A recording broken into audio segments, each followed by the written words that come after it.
Bien, muy bien.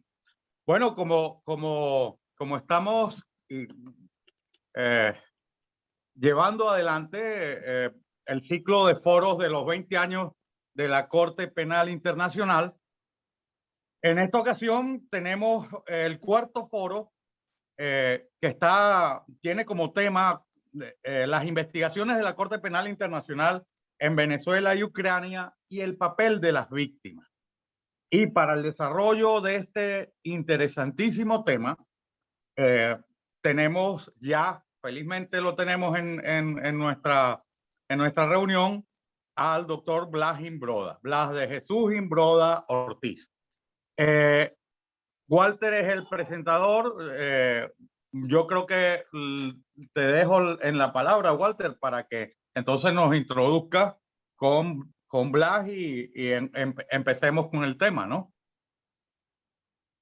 De acuerdo, bueno, luego de la palabra de apertura de nuestro presidente William Cárdenas, como él lo señalaba, dentro del marco de los 20 años del Estatuto de Roma, porque el Estatuto de Roma tiene una fecha de fundación, de creación en Roma, por eso eso lleva el nombre del estatuto, y la entrada en vigencia, que fue el 1 de julio del 2002.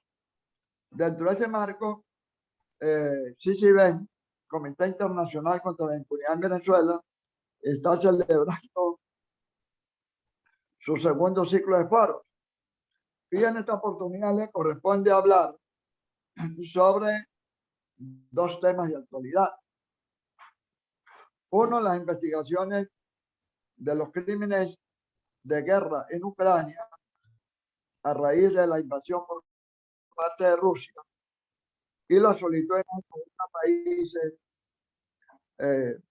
Y aunque Rusia no es miembro de la CPI, Ucrania sí reconoció la jurisdicción de la Corte. Y también las recientes investigaciones iniciadas en Venezuela. Sobre ese tema, con un profundo conocimiento por su condición académica, lo va a hacer Blas, quien va a hablar del papel de las víctimas.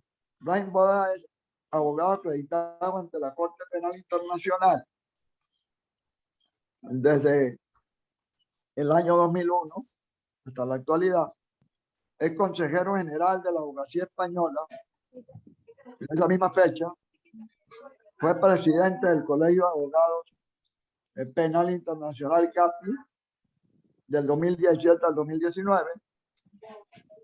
Doctor en Derecho de la Universidad de yo te conté que Silvia me dijo de que tiene un con video. calificación sobresaliente con laude.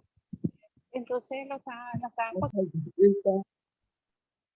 en Justicia Constitucional, máster en Derecho Penal de la Universidad de Granada, máster en Relaciones Internacionales de la Universidad Católica de Ávila, máster en Derecho Internacional de la Unión Europea de Marruecos por la Fundación de la Universidad de Granada, profesor de Derecho Penal de la Universidad de Granada y de Melilla, académico correspondiente a la Real Academia de Jurisprudencia y Legislación, y varias condecoraciones, incluyendo la Cruz de primera clase de la Orden de San Raimundo de Peñafort.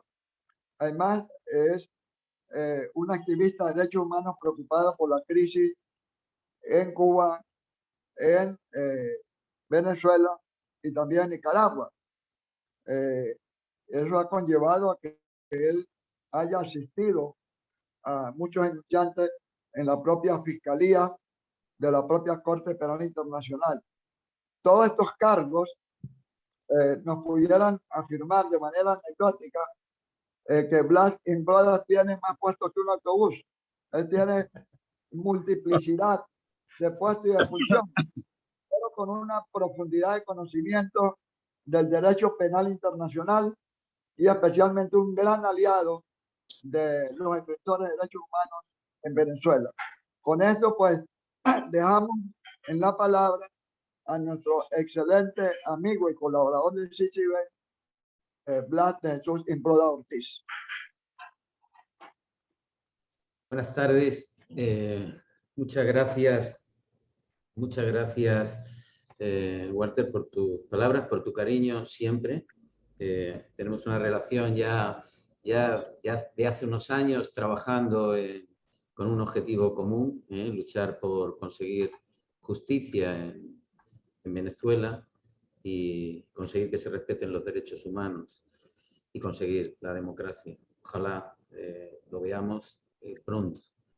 Muchas gracias, Cicibén. Gracias a su presidente, es un honor estar aquí, colaborar siempre con vosotros. William, compañero, extraordinario abogado y también luchador, como tantas personas que yo veo aquí, absolutamente comprometidas en este trabajo, en la lucha por los derechos humanos, en la lucha en el camino por conseguir justicia en el ámbito de la justicia penal internacional y en la lucha por conseguir la democracia y conseguir la libertad. Bueno, me toca a mí hablar dar unos rasgos o hacer un recorrido lo más rápido posible sobre la situación de Venezuela, la situación de Ucrania y el papel, por último, el papel que pueden tener las víctimas, o el papel que pueden desarrollar y desempeñar las víctimas en el ámbito de la Corte, Penal Internacional. Bueno, yo creo que del tema de Venezuela es algo que todos, creo, que todos los que están aquí, algo que dominan perfectamente y yo creo que conocen la situación y ahora mismo el estado de este procedimiento. No obstante, yo sí quiero dar algunas notas y dar mi opinión y reiterar algunas notas, también algunos puntos que creo que son... ¿Buscaste mis carteras? Podemos silenciar los micrófonos para que no interrumpir al presentador. Sí, perfecto.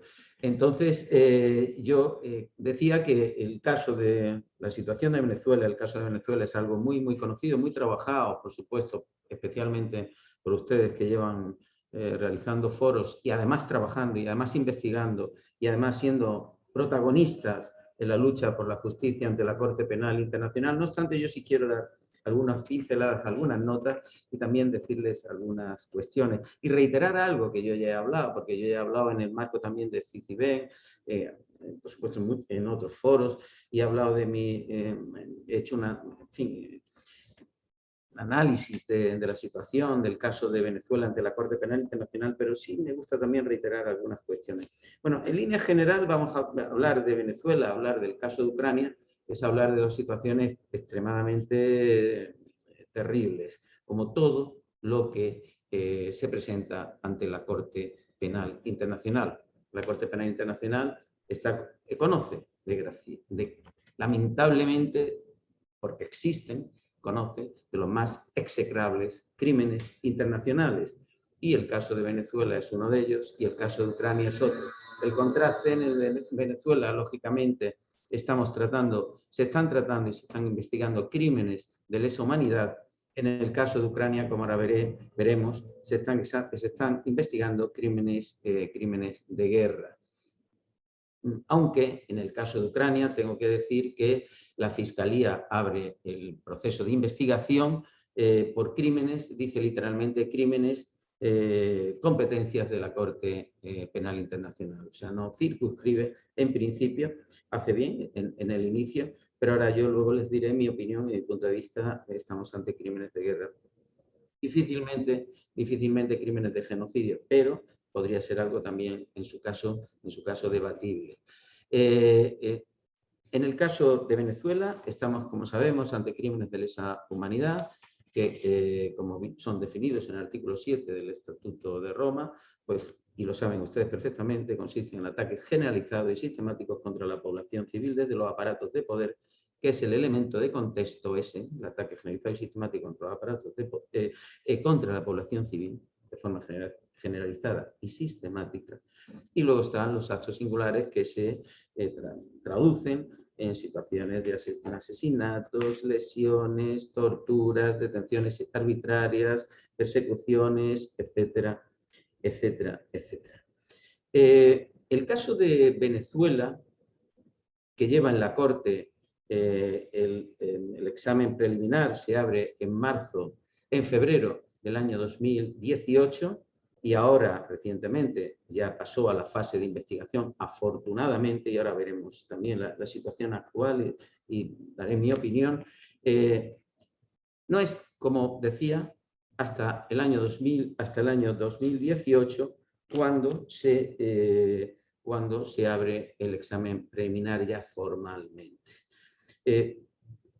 Hemos hablado muchas veces que desde hace muchísimos años, y aquí está William Cárdenas, que junto a Antonio Ledesma, ya creo, sé que hacia el año 2002, nada más entrar en vigor la Corte Penal Internacional, en aquellos años ya estaban denunciando situaciones, o en el año 2003 o 2004 ya estaban denunciando crímenes, competencia de la Corte ante crímenes cometidos en Venezuela ante la Corte Penal Internacional. Bueno, lamentablemente no es hasta el 2018 el momento en el que se abre el examen preliminar. ¿Había causas antes para abrirlo? Estoy absolutamente seguro que las habría.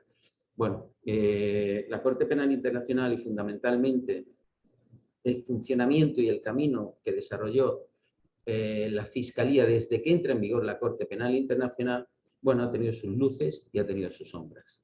Y ha tenido y ha sido un camino, de mi punto de vista, también en muchos momentos errático y equivocado. La Corte Penal se crea, como decía Walter, en julio del año, en el año 2018, en julio, el 17 de julio del año 2018, y no entra en vigor hasta el 1 de julio del año 2002. Es cierto que es muy poco tiempo el que lleva de vida la Corte, aunque ya son 20 años de funcionamiento.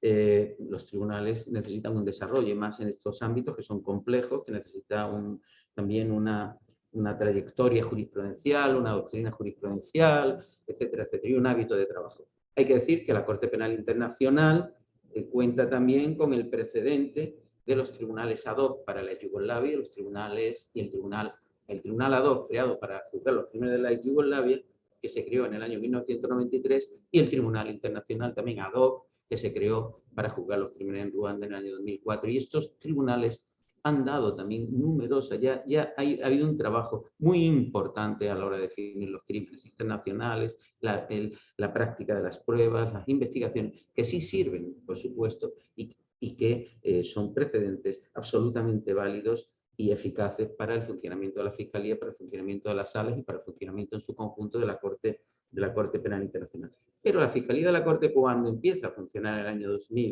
el año 2002, es Luis Moreno Campo el fiscal jefe de la Corte Penal Internacional. Bueno, se centró fundamentalmente en África, y no prestó atención a denuncias que se presentaban y a situaciones que también eran lamentables que se estaban viviendo, por ejemplo, en Venezuela, y que eran denunciadas y eran puestas en conocimiento de la Fiscalía. Yo no sé, Venezuela funcionó, el régimen de Chávez en aquel momento funcionó muy bien ante la Corte Penal Internacional. Cuando digo funcionó muy bien, digo entre comillas, quiere decir que hizo influencia, trabajó muy de cerca con la Fiscalía y trabajó, entre comillas, también digo, o tuvo relaciones en La Haya, en Holanda, en el ámbito de la Corte Penal Internacional. El caso es que Luis Moreno Campo nunca miró el caso de Venezuela, y fue un error. Se centró en los temas de África. Los temas de África, que, por cierto, también tampoco pueden estar absolutamente satisfecha la Fiscalía de la Corte Penal Internacional en cómo desarrolló y cómo llevó a efecto estos casos, porque en el caso, por ejemplo, de Jean-Pierre Bemba, vicepresidente de la República Democrática del Congo, que era uno de los casos estrellas de Luis Moreno Campo y de la Fiscalía, en el año 2016, si no me confundo, fue condenado a 18 años de prisión. Luego, posteriormente, en el año 2018, fue absuelto por la Sala de Apelaciones de la Corte Penal Internacional. Es decir, el caso de Jean-Pierre Bemba, al que se dedicó intensamente no haciendo caso omiso a otras situaciones, como explicaba el caso de Venezuela, fue un fracaso, a pesar de que Jean-Pierre Bemba estuvo privado de libertad años a disposición de la Corte. O, por ejemplo, otro caso también emblemático de la Fiscalía de Luis Moreno Campo, de esos años, que Fatou Bensouda era la segunda, fue el caso de Laurent Gbagbo, que fue presidente de Costa de Marfil. También a disposición de la cárcel, privado de libertad, etcétera, etcétera. Laurent Gbagbo fue absuelto por la Sala de Primera Instancia de la Corte Penal Internacional. Bien es cierto que con el voto a favor, con un voto en contra, es decir, con un voto en contra de los 3 magistrados, pero 2 a favor de la solución por falta de pruebas. Es decir, que se centró la Fiscalía de la Corte Penal Internacional en temas de África, que no todos, es cierto que sí. El primer caso, que fue de Lubanga Dilo, Tomás Lubanga Dilo, fue condenado en el año 2012, creo recordar, 2014, perdón, a 12 años de cárcel o a 14 años, algo así. El primer caso y el segundo, Germán Katanga, también fue condenado. Pero los casos tan importantes como el del vicepresidente de la República Democrática del Congo o del presidente de Costa de Marfil, de muchísimo peso y de muchísimo calado, acabaron en sentencia absolutoria. También hubo que archivar el caso contra el presidente de Kenia, Kenyatta, durante la fase de investigación. Es decir, que merece la pena también poner sobre la mesa pues, situaciones que no han sido, la verdad, como yo decía, bueno, cuando decía antes, la Fiscalía ha tenido un camino, bueno, ha tenido sus luces y ha tenido sus sombras. Por tanto, llegó tarde, muy tarde, por supuesto, el tema de la apertura de examen preliminar. También ha tardado mucho que haya pasado a la fase de investigación, el caso de Venezuela, el examen preliminar a la fase de investigación. Ha tenido que llegar este fiscal, que también hay situaciones que nos pueden desconcertar o actuaciones que nos pueden desconcertar. Puede ser criticable o no el acuerdo que ha llegado con el gobierno, ese concierto de colaboración, convenio de colaboración con el gobierno para apoyo, etcétera, etcétera. Bueno, está firmando, desde mi punto de vista, con el autor principal de los crímenes de lesa humanidad, que es el líder en Venezuela, que es el presidente Nicolás Maduro. Y también el fiscal nuevo pues está creando la oficina en la Corte Penal en Venezuela, en Caracas, para investigar crímenes. No sé qué garantía y qué seguridad puede generar esa oficina. Bueno, yo no voy a ser crítico con este fiscal porque sí ha dado pasos importantes desde mi punto de vista, el nuevo fiscal. Y ha dado pasos, primero pasar a la fase de investigación y luego acabar con un montón de exámenes preliminares que estaban abiertos y que no pasaban a fase de investigación y que estaban indefinidamente abiertos. Este fiscal ha cerrado los casos de Colombia, de Honduras, de la República de Corea, de Comoros contra el tema de Gaza, Irak y el tema de Irak que afectaba a Inglaterra, el caso de Gabón, el caso de Bolivia, y ha dejado solo 3 exámenes preliminares y otros los ha pasado a la fase de investigación, que es lo que tenían que haber hecho antes, pasar a la fase de investigación, y ahora mismo hay 3 exámenes preliminares y hay 16 procedimientos de investigación que es entre los que se encuentra el de Ucrania y el caso de Venezuela. Fíjense, les quiero decir algo que dijo la Sala de Cuestiones Preliminares el 15. La Sala de Cuestiones Preliminares, en un asunto, el número de asuntos ICC, que es International Criminal Code, 01/13-68, dijo, con respecto a los exámenes preliminares, lo cuento aquí por la desesperación que teníamos con el tema del examen preliminar de Venezuela, que no pasaba a la fase de investigación, a pesar de que tenía pruebas, abundantísimas pruebas de la Comisión de Crímenes de Lesa Humanidad en Venezuela, dice esta sala, y le recordaba a la Fiscalía, en este caso concreto que les he dicho, dice, la sala recuerda que el examen preliminar de una situación se ha de concluir dentro de un plazo razonable con independencia de su complejidad. Si la fiscal llegara a una determinación positiva a tenor de la norma de fundamento suficiente, presentará a la sala una solicitud de autorización para la investigación. Dice, de hecho, se sigue que en principio no procede la prolongación de un examen preliminar por añadidura en líneas generales. Una investigación se debería iniciar sin demora y concluirse con eficiencia para que surgiera efecto, ya que con el paso del tiempo los recuerdos de las víctimas se atenúan, los testigos podrían fallecer o hacerse ilocalizables, las pruebas se deterioran o dejan de existir y con ello las posibilidades de que se pueda llevar a cabo cualquier investigación efectiva se reducirán progresivamente.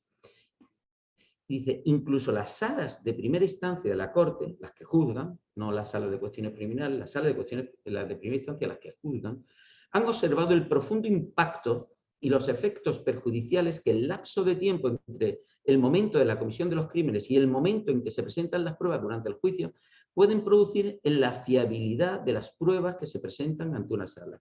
En particular, con el transcurso del tiempo, aquellas víctimas que padecieron trauma podrían experimentar especial dificultad a la hora de presentar una narración coherente, completa y lógica. Esta advertencia se lo hizo la Sala de Cuestiones Preliminares a la Fiscalía, algo que recordarán nos desesperaba a todos en general, que pasaba en el caso de Venezuela, que no pasaba la fase de investigación y se dilataba y se dilataba y se dilataba demasiado. La Corte Penal Internacional, la Fiscalía y la Corte Penal Internacional, especialmente la Fiscalía, tiene que actuar con agilidad, tiene que actuar con celeridad. Yo soy consciente de la complejidad de estos procesos y de la complejidad de estas pruebas, pero mire, debería centrarse y agilizar al máximo y correr al máximo para que los procedimientos no se dilatan como ha ocurrido con el caso, de Venezuela y como está ocurriendo con el caso de Venezuela. Yo, con respecto a Venezuela, decir dos cuestiones. Yo siempre he dicho que en el caso de Venezuela, he dicho siempre que en el caso de Venezuela,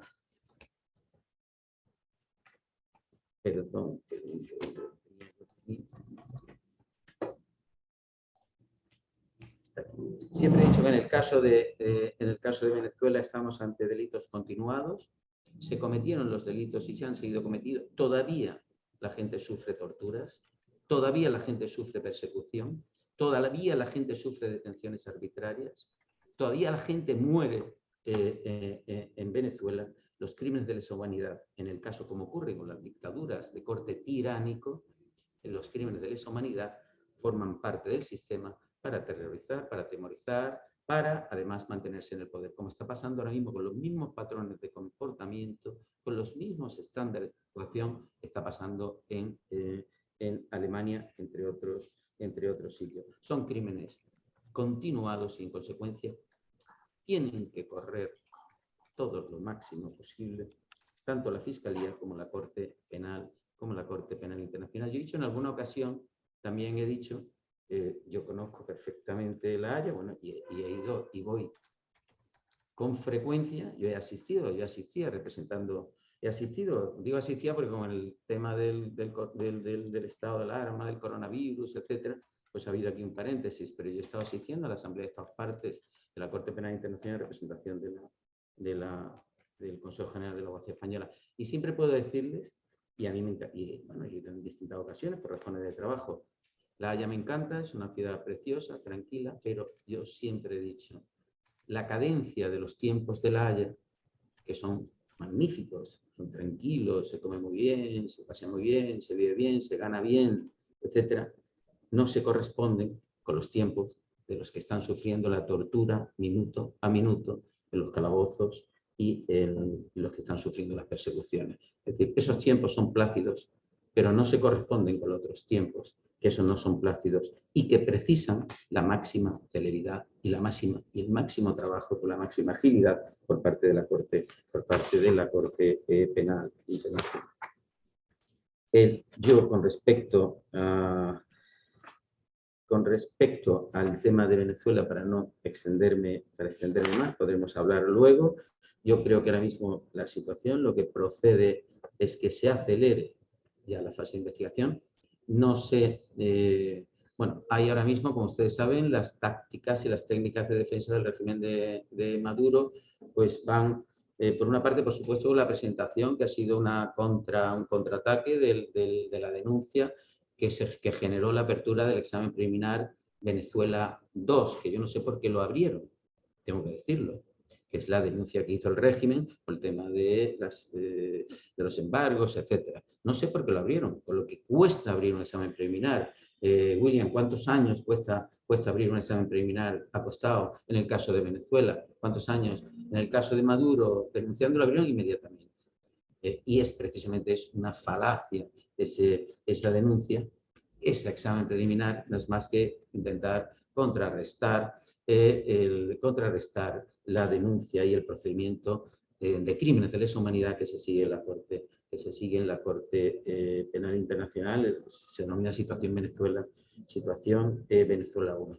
Esa ha sido una de las técnicas para más otro argumento esencial que están manteniendo, y ahí están realmente intentando ganar el caso, es con la complementariedad, con la competencia por parte de la Corte Penal Internacional para poder juzgar estos crímenes, habida cuenta que está defendiendo y está manteniendo Venezuela, que ya los juzgan los tribunales internos, los tribunales nacionales de Venezuela, que, como ustedes saben, por el principio de complementariedad de la Corte, si un Estado nacional interviene, no puede intervenir la Corte Penal Internacional. Esto es otra falacia, esto es un ardid, esto es un argumento absolutamente desechable, absolutamente rechazable, y ante el que hemos trabajado muchas personas en este tema y en un equipo que configuramos, en el que estaba Víctor. Me hubiera gustado que estuviera Víctor. Aquí hemos trabajado también este tema y lo hemos facilitado a la Corte en colaboración con la Fiscalía, en colaboración con la Oficina de Víctimas de la Corte Penal Internacional, aduciendo, por supuesto, que procedía la complementariedad en favor de la Corte Penal Internacional, porque era una falacia, la investigación allí era imposible. Hay un argumento para este tema que algún día yo lo he defendido y creo que debería marcarlo, permítanme con toda la humildad que lo diga así, marcarlo como un principio la propia Corte Penal Internacional, la Fiscalía y las salas de la Corte Penal Internacional. No se puede defender, ni se puede mantener, ni se puede aceptar la jurisdicción nacional de un Estado para investigar crímenes de este tipo, crímenes internacionales de este tipo, cuando el Estado no tiene un Estado de Derecho, cuando no hay Estado de Derecho. Estado de Derecho, por supuesto, con los principios que deben regir un auténtico y verdadero Estado de Derecho. Entre esos principios, el de la independencia judicial, que no tenga intervención el poder, el poder político, independencia judicial, presunción de inocencia, derecho de defensa, proceso justo, debido, etc. Es decir, cuando no hay un Estado de Derecho, como es en el caso que ocurre en las dictaduras, y en este caso, en el caso de Venezuela, cuando no hay Estado de Derecho, no se puede cuestionar que la Corte Penal Internacional no sea competente para conocer los crímenes de lesa humanidad que están ocurriendo allí. Finalizando ya con respecto a este tema de Venezuela, decir que confío que lo más pronto posible esté finalizada la investigación y se determinen las personas responsables de los crímenes de lesa humanidad. A mí me produce también una cierta preocupación qué postura adoptará el fiscal Khan, el nuevo fiscal, a la hora de determinar y de delimitar dónde, caso de proseguir, que por supuesto estoy convencido de que va a proseguir con el proceso de investigación, dónde va en las cadenas de mando, en las determinaciones de las responsabilidades como autorías mediatas o inmediatas, dónde va a marcar la responsabilidad. No lo sé. Desde mi punto de vista yo lo tengo clarísimo. Debería, por supuesto, marcarlo. El principal responsable es la cabeza, es la cúspide, es quien marca, por supuesto, toda la política, y no hay nada en Venezuela que, por supuesto, no dependa y no tenga la última y primera palabra el presidente el presidente de la República. Por otra parte, me gustaría indicar, con respecto a Ucrania, algunas notas nada más, con respecto a Ucrania, darles algunas notas y decirles, bueno, como son muchas cosas, me había preparado muchos documentos aquí y ahora ya tengo un lío importantísimo, pero me da igual. Voy a hablar del tema de Ucrania rápidamente. Ucrania no es Estado parte de la Corte Penal Internacional, pero sin embargo la Corte Penal Internacional sí tiene competencia para juzgar los crímenes que se están cometiendo, allí en Ucrania. Afortunadamente, aquí está el escrito, fotocopia del escrito que presentó Ucrania ante la Corte Penal Internacional. Saben perfectamente que la Corte Penal Internacional solo es competente para conocer los crímenes de su competencia que se cometan en territorio de los Estados partes o por nacionales de los Estados partes en otro territorio. O, aunque no sea Estado parte, que lo solicite el Consejo de Seguridad de Naciones Unidas, solicite a la Corte que intervenga, como ocurrió en el caso de Darfur o como ocurrió en el caso de Libia. Pero también un Estado, aunque no sea Estado parte, puede aceptar la jurisdicción de la Corte Penal Internacional. Y esto fue lo que hizo Ucrania en el año 2014, solicitando que tuviera competencia, aceptando la jurisdicción para que la Corte investigara los hechos que lo que estaban ocurriendo entre el 21 de noviembre de 2013 al 22 de febrero de 2014, cuando fue la invasión de Crimea.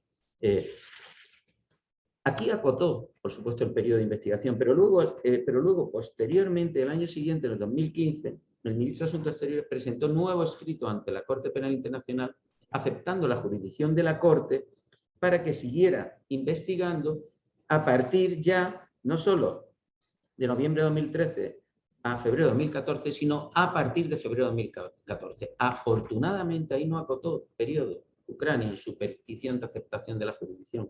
En base a esto, en base a aquella petición se abrió un examen criminal, pero en base a esto, 8 años después, la Corte Penal Internacional puede entrar a conocer, porque la aceptación de la jurisdicción no le puso límite.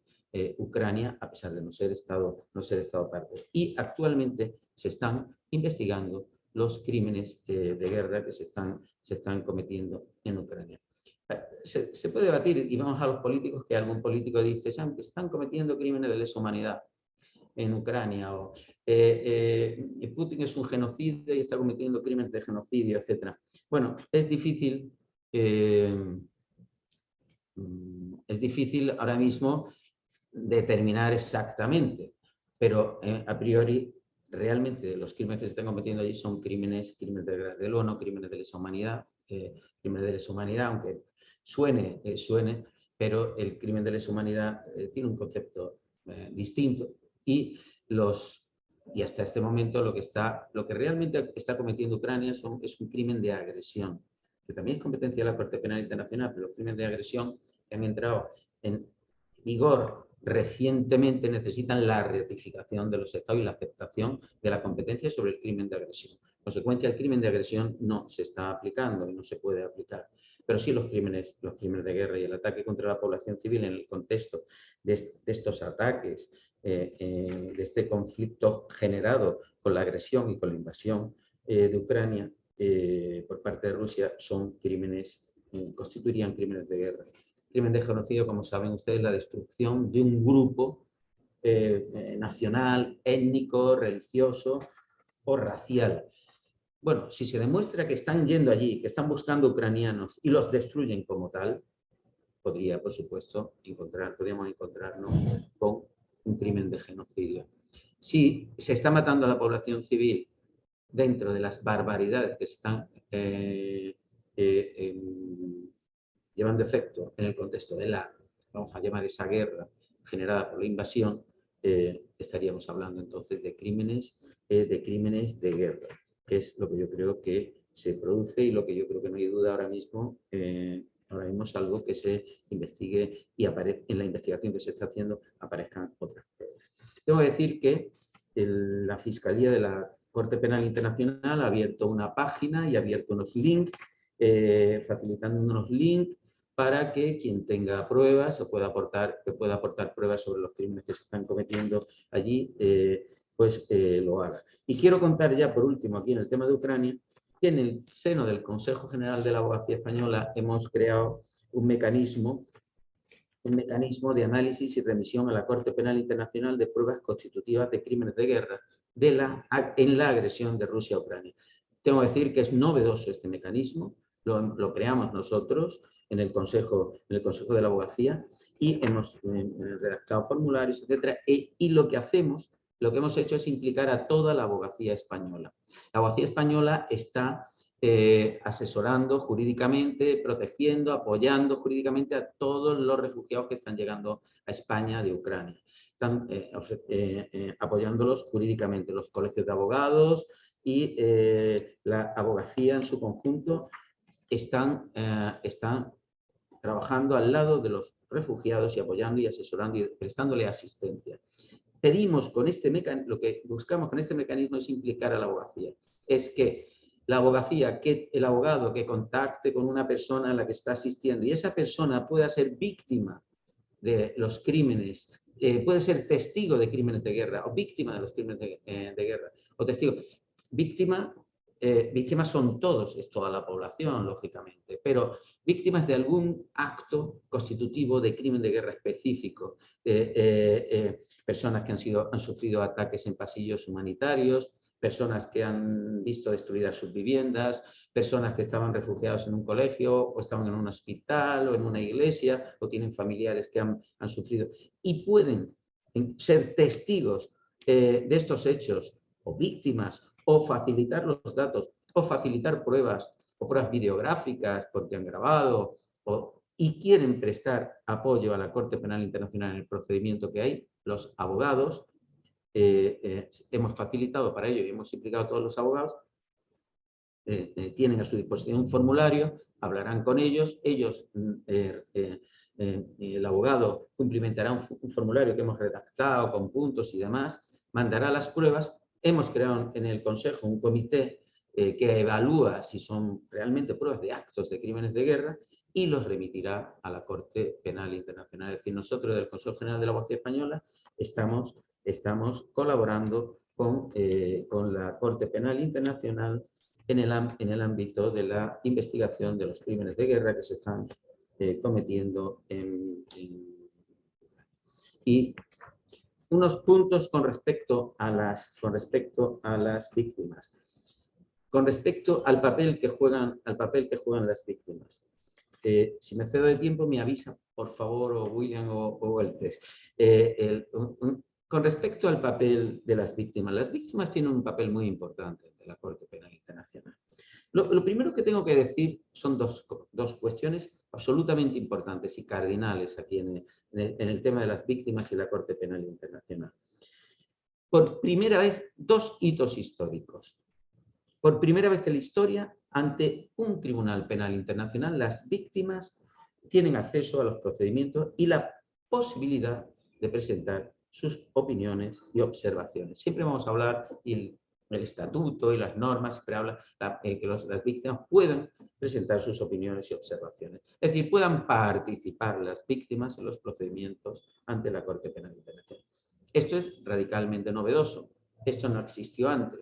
Los tribunales de la Yugoslavia, el tribunal de Ruanda, ni ninguno de los tribunales internacionales que se han creado, tribunales híbridos internacionales, las víctimas no han podido participar en el procedimiento ante la Corte. Y ahora sí que pueden, con limitaciones, pero sí que pueden hacerlo.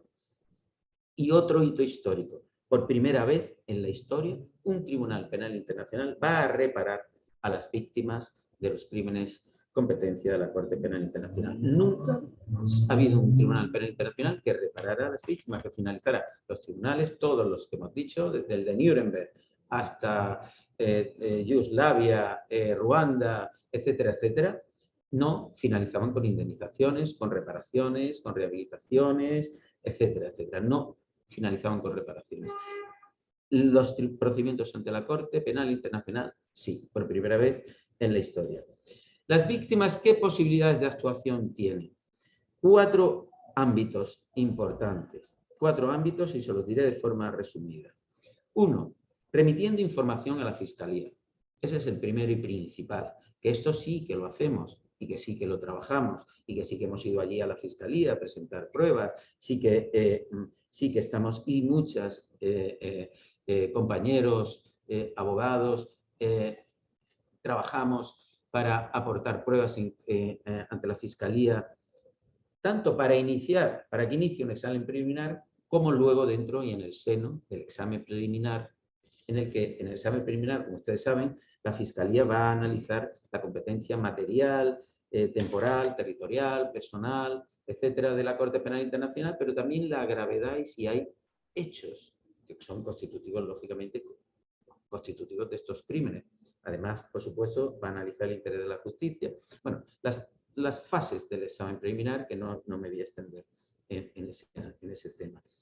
Pero ahí nosotros, las víctimas, nosotros los abogados y las víctimas, pueden realizar un trabajo importante facilitando, por supuesto, información a la Fiscalía, también dando datos sobre los presuntos perpetradores, también hablando e informando sobre el Sistema Nacional de Justicia. Nosotros hemos hecho trabajos y hemos presentado trabajos, como decía, en equipo, y hemos presentado a la Corte Penal Internacional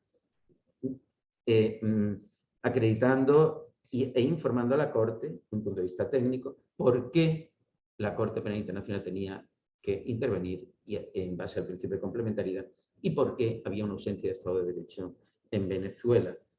Se pueden aportar testimonios de testigos, víctimas, etc. El envío debe hacerse de forma segura, por supuesto, pero también les digo, hay posibilidad de trabajar con la Fiscalía y aportar pruebas que sean especialmente sensibles con toda la protección, con máxima protección. La Corte Penal Internacional dispone de procedimientos y de sistemas de trabajo para que se pueda habilitar a un abogado el poder remitir pruebas que van a estar absolutamente protegidas, unos correos encriptados, etcétera, etcétera, y no caben ahí, o sea, y hay una seguridad absoluta. Bien, este es un momento de trabajo por parte de las víctimas ante la Corte Penal Internacional. Otro, por supuesto, participar como testigos, claro, eso es indiscutible. Y eso es lo que estamos también nosotros, por ejemplo, en el caso de Ucrania, en el mecanismo que hemos creado para obtención de pruebas, le pedimos a las personas que sean testigos de hechos, de actos constituidos de crímenes de guerra, que nos indiquen si aceptarían que facilitemos un nombre, por supuesto, y aceptarían ofrecerse como testigos ante la Corte Penal Internacional. Y un tercer supuesto de intervención de las víctimas es la figura que ustedes conocen perfectamente, que se denomina amicus curiae. El amicus curiae, esto en el ámbito del derecho penal internacional, de la justicia penal internacional, es algo que suele ocurrir con cierta asiduidad, que es una persona que apoya o asiste a la Corte Penal Internacional, al Tribunal Penal Internacional, enviando información, haciendo un informe, redactando un informe sobre algún aspecto concreto que la propia Corte Penal Internacional solicite. Puede ser que en algún momento determinado, pues porque haya un tema que genere una cierta reflexión, debate, y sobre el que haya que tomar una decisión, soliciten informes jurídicos a amicus curiae y que pueden ser personas jurídicas, estados, como personas individuales para alguna cuestión específica. Yo les puedo contar como experiencia que trabajé en el caso de Venezuela, de Colombia, en el examen preliminar de Colombia, en la fase última en la que se ha determinado si debería proceder o no la Corte a cerrar el examen preliminar y o archivarlo o abrir fase de investigación. Yo emití dictamen, como algunas otras personas, en una fase que abrió la propia Corte Penal Internacional. Yo ahí defendía, tengo que decir, que procedía el cierre del caso de Colombia. Yo puedo explicar las razones jurídicas que desde mi punto de vista creo que proceden, como luego posteriormente hizo la Fiscalía. Son situaciones en las que se puede actuar como amicus curiae. Y en el procedimiento y acabo. Y en el procedimiento y acabo. ¿Cómo podría participar? Lo voy a resumir mucho. En el procedimiento judicial hay un artículo esencial en el Estatuto de Roma, que es el artículo 68.3 del Estatuto de Roma. Ahí radica la posibilidad de que las víctimas actúen, participen en el procedimiento ante la Corte Penal Internacional, que actúen tanto en la sala de cuestiones preliminares como en la sala de primera instancia en el procedimiento del juicio, con limitaciones que les voy a decir. El artículo 86.3 es el artículo cardinal en este tema. Dice, la Corte permitirá en las fases del juicio que considere conveniente. Verán, aquí se va a estar siempre condicionado a la decisión de la sala. Es la sala la que tiene que autorizar si puede intervenir o no puede intervenir. Si tiene, para empezar, para intervenir ante una sala y participar, tiene que tener primero el estatus de víctima y luego la sala te permite y pasas a tener lo que se puede denominar el estatus procesal de víctima. Ya eres víctima en el procedimiento, participando en el procedimiento. Vamos a ver qué hay que hacer para solicitar el estatus de víctima y el estatus procesal de víctima. Siempre la sala lo analizará y dirá si puede o no puede participar ahí la víctima. Y siempre va a limitar, no es una participación absoluta, una participación ilimitada, tengo que decir, como ocurre con la Fiscalía o como ocurre con las defensas, ilimitada en el contexto del procedimiento y dentro, por supuesto, de las reglas de procedimiento y prueba que rigen en la Corte Penal Internacional. Sino va a estar más limitado porque va a ser la sala la que va a autorizar, usted puede intervenir, usted puede hacer observaciones en este tema, puede emitir opiniones y observaciones, puede intervenir, puede informar, usted, etcétera, etcétera. Entonces, permitirá en las fases del juicio que considere conveniente que se presenten y se tengan en cuenta las opiniones y observaciones de las víctimas si se vieren afectados sus intereses personales. Al decir si se vieren afectados sus intereses personales, es otra facultad que tiene la Corte, que tiene que analizar la sala para ver si están afectados sus intereses personales de cara a la admisión de la participación de esas víctimas en el proceso ante la sala que corresponda. Y siempre, por supuesto, de una manera que no redunde en detrimento de los derechos del acusado o de un juicio justo, imparcial, ni sea incompatible con eso, por supuesto. Y luego habla y dice, y acabo el artículo, como le decía, 68.3, los representantes legales de las víctimas, porque las víctimas podrán nombrar representantes legales, que la propia sala también podrá limitar, porque si se presentan X víctimas, no quiere decir que las X víctimas actúen con un representante legal cada una de ellas. La propia sala podrá decir, se agrupan y nombran un representante legal para todas. Los representantes legales de las víctimas podrán presentar dichas opiniones y observaciones cuando la Corte lo considere conveniente y de conformidad con las reglas de procedimiento y prueba. Cuando dice cuando la Corte lo considere conveniente, es decir que está siempre limitada a las autorizaciones en el funcionamiento, en el proceso, a las autorizaciones que la propia sala le va a estar dando. Este artículo es bien importante, 68, que es el que nos marca el derecho a participar con las autorizaciones, por supuesto, a la sala, y para participar tiene que tener el estatus de víctima, tiene que ser víctima. ¿Dónde viene la definición de víctima? La definición de víctima no viene en el estatuto de la Corte Penal, viene en las reglas de procedimiento y prueba, concretamente en la regla 85. Si nos vamos a la regla 85, dice definición de víctima. Y nos dice, a los fines del estatuto y tal, por víctimas se entenderán las personas naturales que hayan sufrido un daño como consecuencia de la comisión de algún crimen de la competencia de la Corte. Bueno, una persona que quiera actuar ante una sala, que quiera participar en el seno de un procedimiento ante la sala, lo primero que tiene que acreditar es que tiene el estatus y la condición de víctima, que ha sufrido daños como consecuencia de crímenes, competencia de la Corte Penal Internacional. Tiene que acreditar los daños, que ha sufrido daños, y tiene que acreditar que hay un nexo, una relación de causalidad, un nexo de causalidad entre esos daños y crímenes que son competencia de la Corte Penal Internacional, que por supuesto está investigando la Corte Penal Internacional.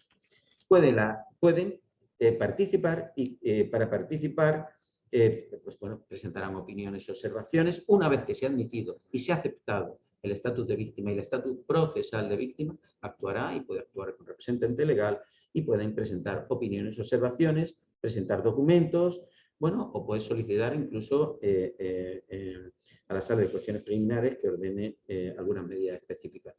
Todo el funcionamiento y el desarrollo del papel de las víctimas en el procedimiento ante la Corte Penal Internacional ha sido una evolución de estos años, tengo que decir. Han sido las propias salas las que han ido delimitando y marcando, y la sala de apelaciones. La Fiscalía al inicio la Fiscalía no comprendía que, no estaba tan conforme con que las víctimas tuvieran participación, por ejemplo, ante la Sala de Cuestiones Preliminares. Y esto fue corregido por la sala de apelación. Sí puede hacer y puede estar en la Sala de Cuestiones Preliminares y tener intervención en esta sala. Muy importante, nos dice antes, la Sala de Cuestiones Preliminares en la fase de investigaciones tiene muchas competencias, tiene muchas, no solo autorizar una investigación, sino también, por ejemplo, pronunciarse sobre cuestiones de admisibilidad de una causa o competencia, que es la discusión que mantiene Venezuela. Y ahí las víctimas pueden participar en la Sala de Cuestiones Preliminares, podrían participar en ese momento. También tiene competencia la Sala de Cuestiones Preliminares para emitir órdenes de detención. Y, por supuesto, un momento muy importante también, la audiencia, la Sala de Cuestiones Preliminares tiene un momento esencial. Es preciso, por supuesto, tener a la persona que se persigue a disposición de la sala, que es la audiencia. La Sala de Cuestiones Preliminares celebra la audiencia de confirmación de cargo, que es paso previo para que vaya a la sala de primera instancia y juzgue a esa persona. Aquí, en la Sala de Cuestiones Preliminares, en esa sala se celebra la audiencia de confirmación de cargos. Y ahí puede tener intervención con ciertas limitaciones, pero puede tener intervención también, participación, por supuesto, las víctimas, a través de sus representantes legales, emitir ahí también. Blas, para que dentro de 5 minutos pues haga las conclusiones de su intervención. Pues yo Por favor. os digo, acabo. Las víctimas, como he dicho, pueden participar, podría extenderme más, 3 ideas más nada más. Una, las víctimas pueden solicitar ser protegidas ante la Corte Penal Internacional. Y cuando víctimas que están personándose o participando pueden solicitar también que se mantengan determinados datos sobre ellas y se sometan a confidencialidad para que estén protegidas y no corran ningún riesgo. Un tema que quería decir. Otro tema. Existe la Oficina Pública de Defensa de las Víctimas en la Corte Penal Internacional, creada está dentro de la Corte, dentro de la Secretaría, pero es un organismo independiente en el funcionamiento. Estructuralmente está dentro de la Secretaría, pero independiente en el funcionamiento. Apoya a las víctimas, presta apoyo, asistencia a los representantes legales, en asesoramiento, apoyan las investigaciones, etc. Y también otra figura que existe con respecto a las víctimas en la Corte Penal Internacional es lo que se denomina el Fondo Fiduciario en Beneficio de las Víctimas. Es un fondo independiente del presupuesto de la Corte, que tiene, además, un consejo de dirección creado por la Asamblea de Estados Partes de la Corte Penal Internacional, y que ese consejo de dirección tiene unas funciones importantes, que es recaudar fondos para las reparaciones, para luego el proceso de reparación, que cuando acaba el juicio y cuando es condenado, luego empieza el proceso de reparación para determinar la reparación a las víctimas, y recaban fondos tanto de los decomisos que se le hacen a los autores, tanto de las multas que se pueden imponer y cobrar a los autores, como también recabar fondos de aportaciones voluntarias que se hagan y que haya un fondo fiduciario para prestar en beneficio de las víctimas, en beneficio de las reparaciones a las víctimas.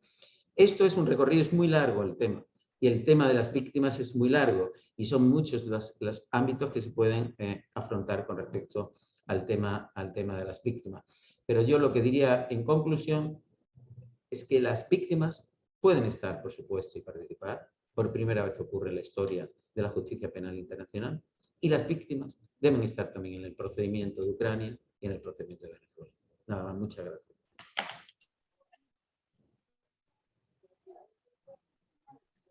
Sisiben agradece infinitamente la sólida exposición de nuestro conferencista Blahim Brodas y pasamos a la etapa dinámica de preguntas y respuestas. Yo quiero empezar como moderador preguntando cuáles son las similitudes y diferencias de las investigaciones entre Ucrania y Venezuela.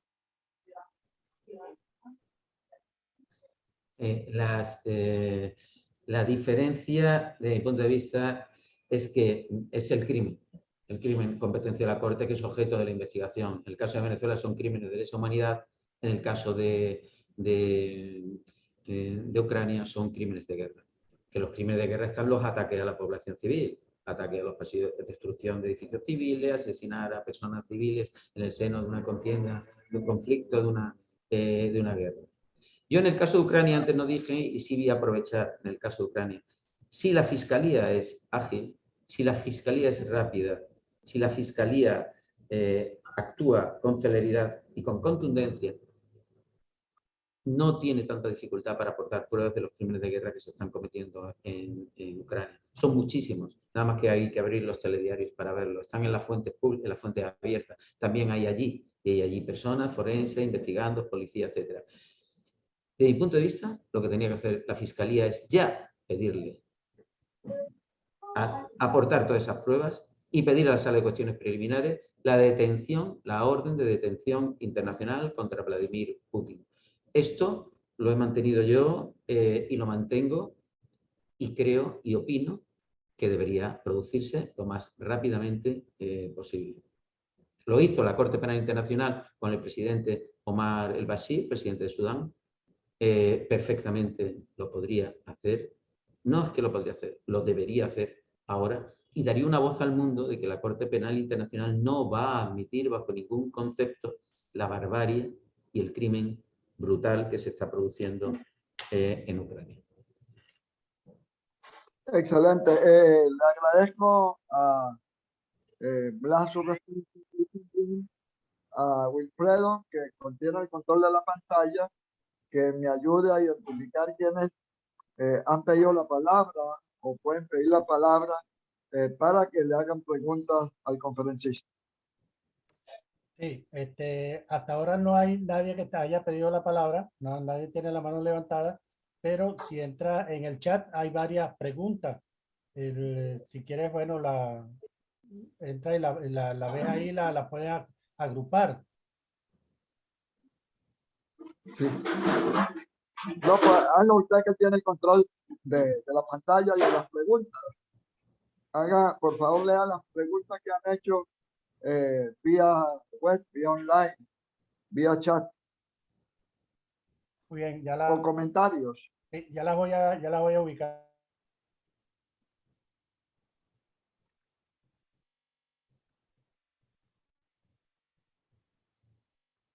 No sé si nuestro presidente William Cárdenas tiene algún comentario sobre la intervención o alguna pregunta.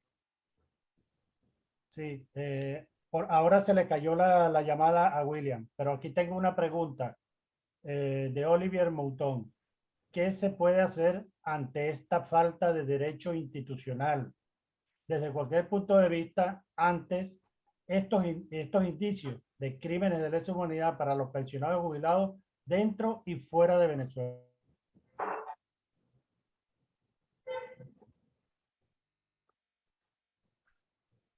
Luego, Flor Ávila dice que en Venezuela ha habido una política de exterminio propiciada por el Estado verdugo. Dejar salarios de hambre a una población es someterla a su exterminio o crimen de lesa humanidad. ¿Por qué se ha realizado con esa intencionalidad?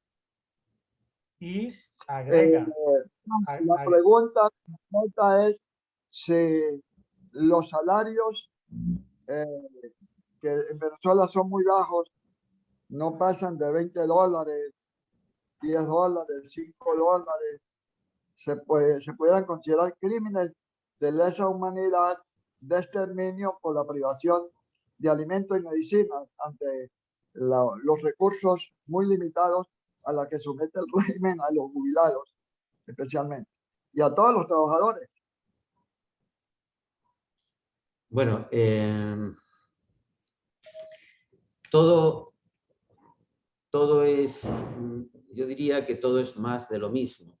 Permítanme esta expresión.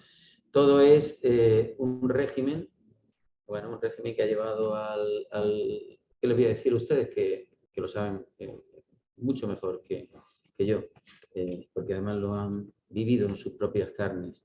Es un régimen que ha llevado al pueblo a la miseria. Es un régimen que se ha instalado en el poder sobre la base de la persecución, sobre la base de destruir al que ponga en riesgo, al dictador.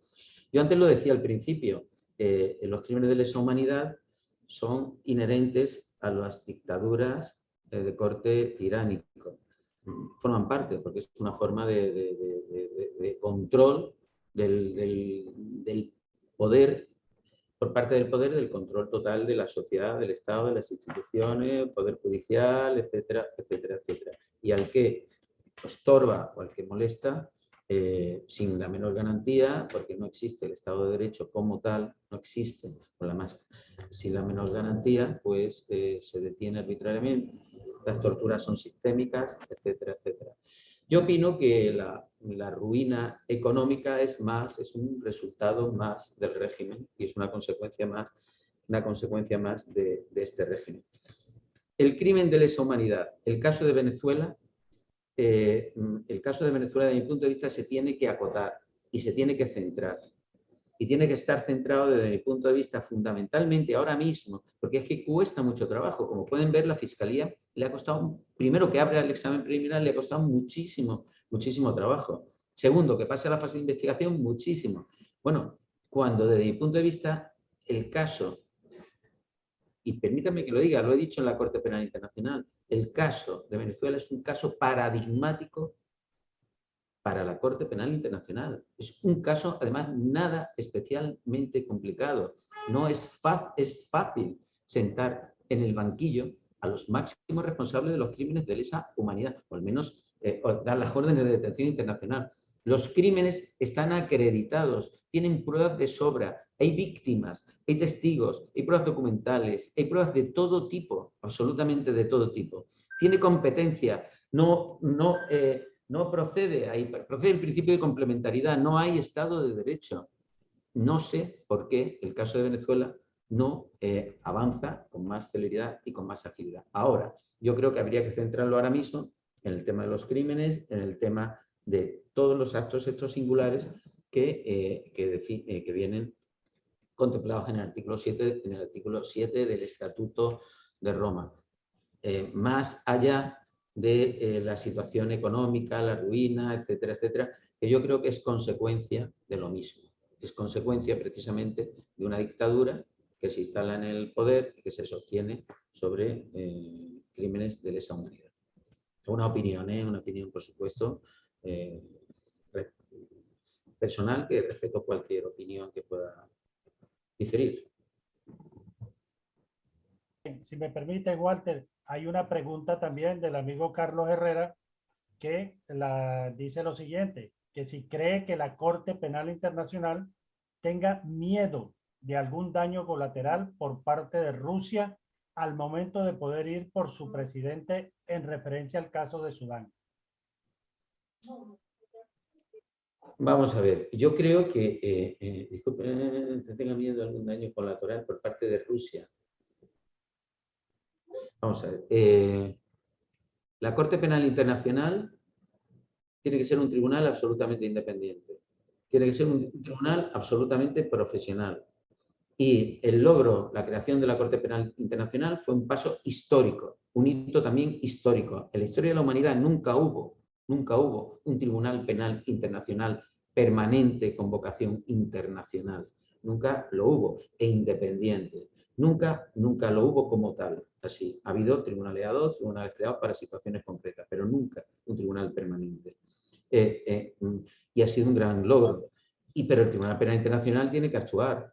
Y en el caso de Ucrania tiene que actuar. Desde mi punto de vista, dictar la orden de detención internacional contra Vladimir Putin daría un golpe de efecto absolutamente positivo en la defensa y en la voz de la Corte Penal Internacional, manifestando al mundo que no quedarán impunes y que no se consienten los crímenes internacionales y que no hay impunidad y que no debe haber impunidad. Aquí lo que sí me pueden preguntar y me pueden decir es que Putin no va a ir a la Corte Penal Internacional ni va a salir de Rusia. Bueno, es cierto. Putin no va a ir, ni nadie va a poder entrar en Rusia de momento a coger a Putin y ponerlo a disposición de la Corte Penal Internacional. Pero los efectos, desde mi punto de vista, serán positivos siempre. Primero, porque es una voz al mundo la que da la Corte Penal Internacional importante. Dos, porque ya este señor tendría un estigma clavado y un cartel clavado de una persona perseguido con orden de detención internacional por parte de la justicia penal internacional, ni más ni menos que por crímenes de guerra. Tercero, porque no podría pisar ningún Estado parte de la Corte Penal Internacional, pues sería objeto de detención. Hay 123 Estados parte de la Corte Penal Internacional, no podría.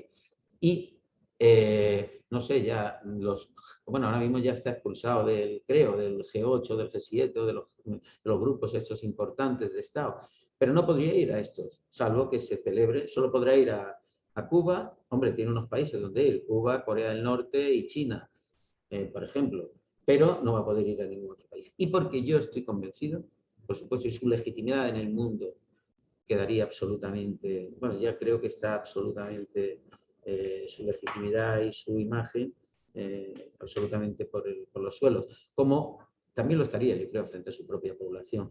Y porque al final estas personas sobre las que recaen órdenes de detención internacional, sobre las que ya se están acusando de crimen internacional, normalmente, al final acaban en el tribunal. Si no en la Corte Penal Internacional, algún tribunal. Será su propio pueblo, será su propia sociedad, será su propio país el que al final, tarde o temprano, lo acabe juzgando.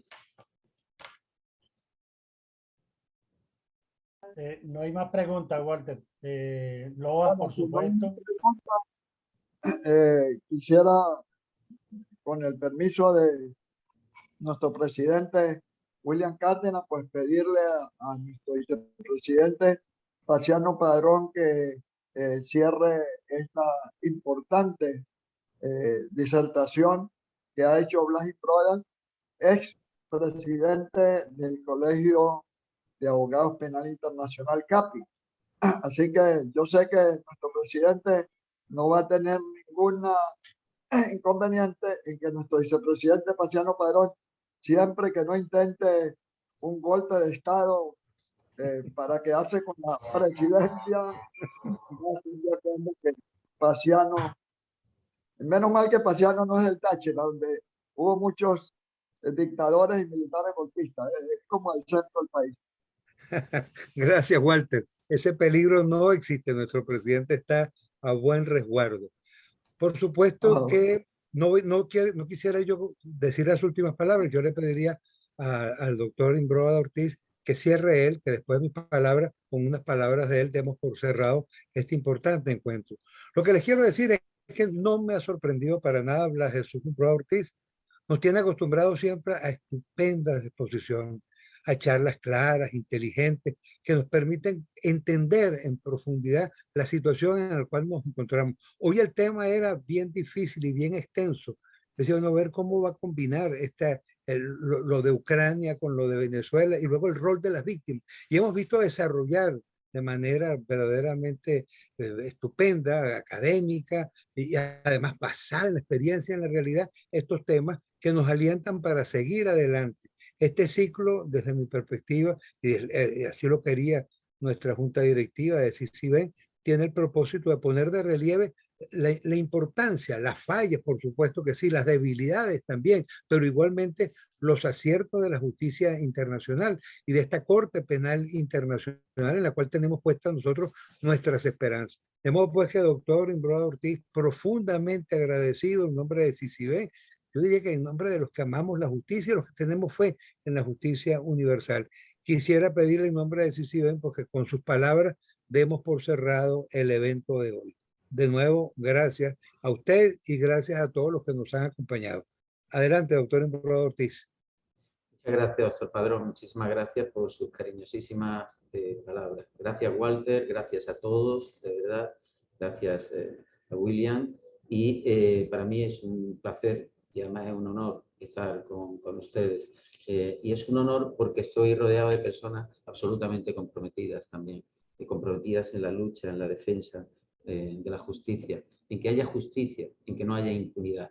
Y que además en el camino de la justicia, que es en el camino que trabajamos, en el camino que estamos yo como abogado, en el camino, en la lucha porque haya justicia y porque no haya impunidad, en ese camino tenemos un horizonte también que esperemos y esperamos encontrar pronto, que se respeten los derechos humanos en Venezuela, que se alcance la democracia, que se alcance la libertad en Venezuela y, por supuesto, que haya paz finalmente en Ucrania y que la barbarie que estamos viendo y que estamos observando día a día en todos y cada uno de los informativos cese de una vez por todas. Así que haya paz, que haya justicia, que haya democracia y que haya libertad. Ese es nuestro objetivo y sé que es el objetivo de ustedes, por eso para mí es un honor, por supuesto, estar siempre que me llaman con ustedes, colaborando y trabajando en estas actividades. Muchas gracias. A usted, doctor Imbroda, muchas gracias. Y gracias a todos.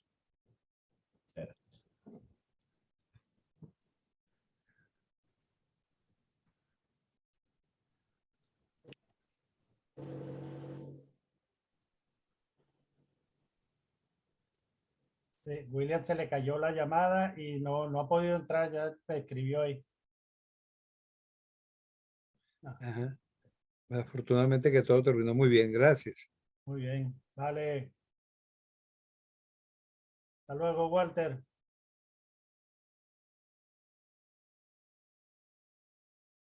Flor, luego me pongo en contacto contigo.